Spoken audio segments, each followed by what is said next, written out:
Good morning all of you. हमारे YouTube channel geography junction पे आपका हार्दिक स्वागत है। आज हम बात करेंगे मुख्य रूप से एक आदिम जनजाति के बारे में जो भारत में रहती है, जिसका नाम है संथाल जनजाति।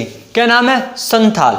ये संथाल जनजाति मुख्य रूप से कहाँ रहती है, इनका निवास क्षेत्र किस प्रकार का है, यह अपन बात करेंगे कि ये जो किस प्रकार के भौगोलिक वातावरण में रहती है, या इनका जो धर्म क्या है, ये किस प्रकार के भोजन करते हैं, ये किस प्रकार के कपड़े पहनते हैं, या इनका जो सामाजिक संगठन किस प्रकार का है, सामाजिक जीवन, या इनकी जो अर्थव्यवस्था का जो मुख्य आधार है वो क्या है, इन सब के बारे में आज अपन अध्ययन करेंगे।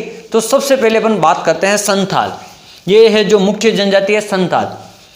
संथाल भारत में सबसे बड़ा जनजातीय समूह है। भारत में जितनी भी जो जनजातियां हैं, आदिवासी जनजातियां, उनमें से सबसे ज़्यादा बड़ा या सबसे बड़ा जिनकी सबसे ज़्यादा जनसंख्या हो वो समूह है आपका संथाल समूह है। इस जनजाति का उद्गम जो संथाल विचारक है वो मानते हैं कि द्रविड़ों से हुआ है। क्या मानते हैं? कि इस जनजाति का जो उद्गम है, जो द्रविड़ प्रकार की जनजाति है, जो दक्षिण भारत में जो द्रविड़ प्रकार की जनजाति हैं, द्रविड़ शैली है, तो वहां से द्रविड़ों से इनकी उत्पत्ति माना जाता है। कुछ विचारक ऐसा मानते हैं। संथालों ने ही सिंधु सभ्यता को विकसित किया है, ऐसा संथालक विचार मानते हैं। जो संथाल वर्ग के जो लोग हैं, जो संथाल वर्ग के जो उच्च विचारक हैं, वो मानते हैं कि हमने सिंधु घाटी सभ्यता को हमने विकसित किया, यानी हमारे द्वारा वहां पर जो सिंधु घाटी नगर है बसाया गया, ऐसा ये संथाल विचारक मानते हैं। संथाल परगना रांची पठार का पूर्वी भाग है। संथाल जो मुख्य रूप से कहाँ रहते हैं, जैसे अपन कहेंगे झारखंड के छोटा नागपुर के पठार में, तो संथाल जो एक परगना है, ये स्थान का नाम है, और रांची के पठार का पूर्वी भाग है।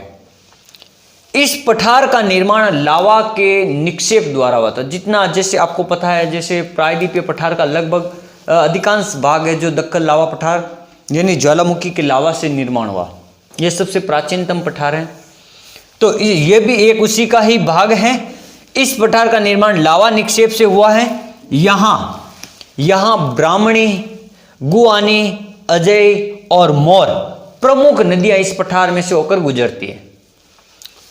यहाँ उपजाऊ जलोढ़ मृदा है। यहाँ उपजाऊ जलोढ़ मृदा है, जहाँ से जो संथाल लोग हैं कृषि वगैरह भी कुछ काम करते हैं, कृषि का भी। जैसे अपन बात करते हैं, यहाँ की जो जलवायु है वो उष्ण कटिबंधीय मानसूनी जलवायु, यानी उष्ण कटिबंधीय का मतलब होता है बहुत ही गर्मी वाली, जहाँ वर्षा की मात्रा पर्याप्त है लेकिन गर्मी बहुत ज़्यादा रहती है, तापमान बहुत ज़्यादा रहता है। और मानसूनी बारिश का मतलब होता है जलवायु का, यानी मानसून के समय यहाँ वर्षा होती है।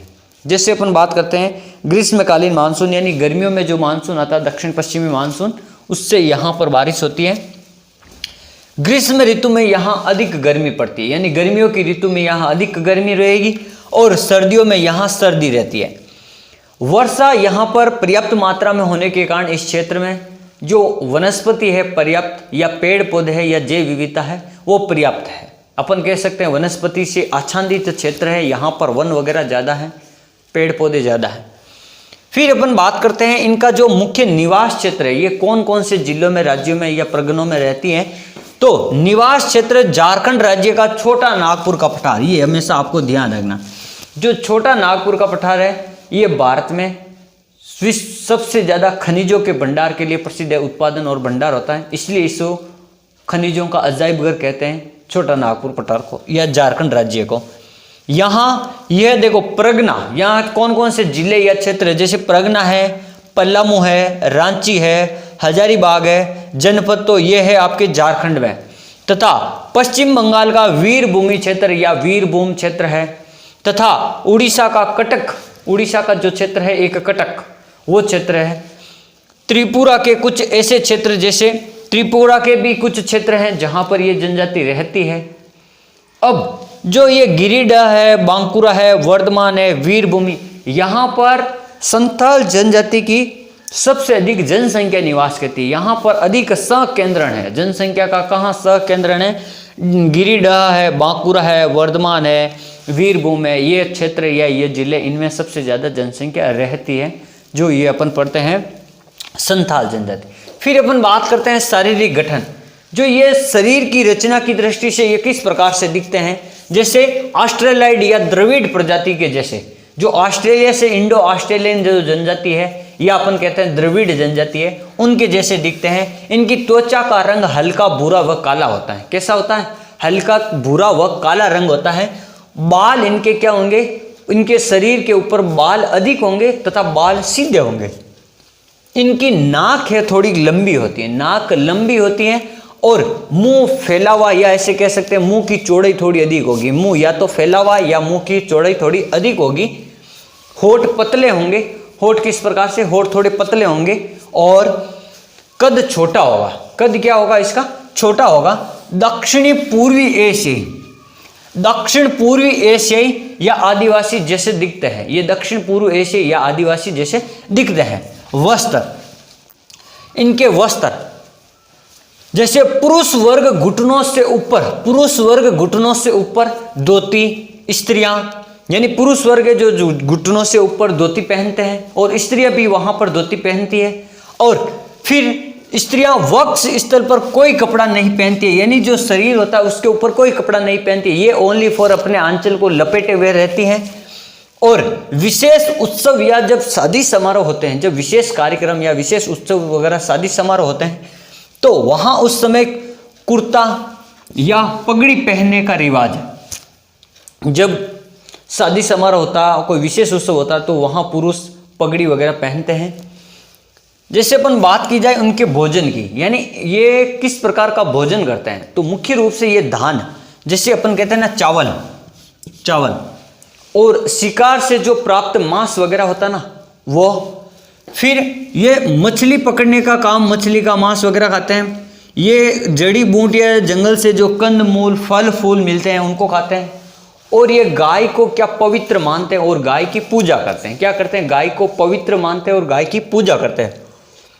इनकी जो भाषा है, विशेष रूप से अपन कहेंगे जो संथाल जनजाति है, इनकी भाषा है मुंडा भाषा। ये मुंडा भाषा बोलते हैं।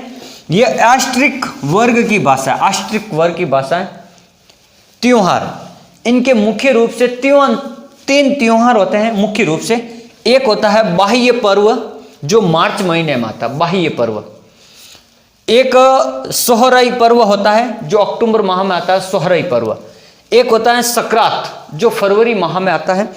ये जो त्योहार होते हैं इनको बड़े धूमधाम से मनाते हैं। सभी त्योहारों के दिन इकट्ठे होते हैं और मिलजुल कर भाईचारे की भावना से ये अपने त्योहारों को मनाते हैं। फिर बात करते हैं इनका जो धर्म, इनका कोई अपना विशेष धर्म नहीं होता। ये कोई भी विशेष धर्म से ताल्लुकात नहीं रखते हैं। ये देवी देवताओं में विश्वास करते हैं और इनकी अपनी कोई लिपि नहीं है। इनके लिखने की या इनके पढ़ने की कोई अपनी कोई विशेष लिपि नहीं है। ये थोड़े अंधविश्वासी लोग होते, जादू टोना भूत प्रेत में विश्वास रखते हैं। अब इनका आर्थिक जीवन, ये मुख्य रूप से जो आर्थिक जीवन है, इनका मुख्य व्यवसाय है वो है आपका आखेट यानी शिकार करना। इनका मुख्य रूप से क्या व्यवसाय है? लकड़ियाँ इकट्ठी करना जंगल से, या शिकार करना होता है, फल फूल इकट्ठा करना होता है। कृषि में ये क्या करते हैं? धान है, ज्वार है, मोटे अनाज है, बाजरा है, साग सब्जियां है, फल फूल, ये सभी इनका क्या करते हैं? आर्थिक जीवन का मुख्य आधार है। मोटे अनाज, चावल, धान, कंदमूल, ये सब। इनका जो सामाजिक जीवन, यानी ये किस प्रकार के सामाजिक परिवेश में रहते हैं, जैसे अपन बात करते हैं दंत कथा के अनुसार ऐसा माना जाता है कि जो इनकी उत्पत्ति हुई है वो एक हंस से हुई है। हंस, जो एक हंस क्या है? जैसे ये वो हंस पक्षी नहीं है, ये हंस एक घास का नाम है। उस घास के बीज से इनकी उत्पत्ति मानी जाती है। किससे मानी जाती है? कोई एक घास है उसका नाम है हंस, उस घास के बीज से इनकी उत्पत्ति मानी जाती है। संथाल लोग मानते हैं कि संथालों की उत्पत्ति हंस घास के बीज से हुई है, एक दंत कथा के अनुसार मानते हैं। इनमें मुख्य रूप से 12 गोत्र होते हैं, यानी मुख्य रूप से जो उपवर्ग या अपन गोत्र कहते हैं वो 12 होते हैं। और ये हमेशा प्रकृति के पूजक होते हैं। ये प्रकृति को पूजते हैं और प्रकृति का संरक्षण भी करते हैं। और गांव में जो मुख्य व्यक्ति होता है उसको मुखिया बनाया जाता है। गांव में कोई एक व्यक्ति होता है, वृद्ध व्यक्ति होता है, जो अपन कह सकते हैं सीनियर व्यक्ति होता है, उसको ये मुखिया बनाते हैं।